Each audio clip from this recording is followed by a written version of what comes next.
ఈవేళ పెసరు వడియాలు పెసరపప్పు పెసరపప్పు నానబెట్టుకోవడం ప్లస్ అందులో కొంచెం జీలకర్ర వేసుకోవడం, ఉప్పు అయితే వేయలేదండి. కొంచెం వాటర్ అయితే పోయకుండా గట్టిగా రుబ్బేసుకుని ఆ పైన చిన్న చిన్నవి రావాలి అంటే ఇలా ఒక కవర్లో వేసి బిజిప్పిండి వేసుకుని కొంచెం కోన్ టైప్లో తయారు చేసుకుని వేసుకుంటే మాత్రం వడియాలు సరి సమానంగా అన్ని ఈక్వల్గా వస్తాయి. నేనైతే ఈ విధంగానే చేసి పెట్టుకున్నానండి. కానీ అది అంటే ఒక 6 months వచ్చేస్తాయి, సరిపోతాయండి. పెసర వడియాలు పెసర పప్పులు వండుకుంటే ఇలా వేయించేసుకుని కూర వండుకున్నా కూడా చాలా బాగుంటుంది.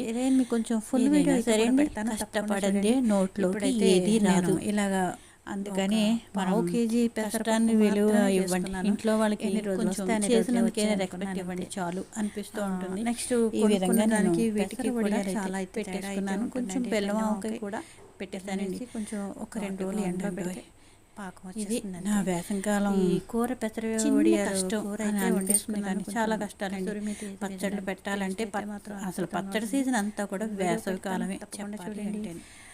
ఈ విధంగా పెసర వడియాలు ప్లస్ చిన్న చిన్న పచ్చళ్ళు కూడా అవుతూనే ఉన్నాయి. చేస్తున్నాను వీడియోస్ అని.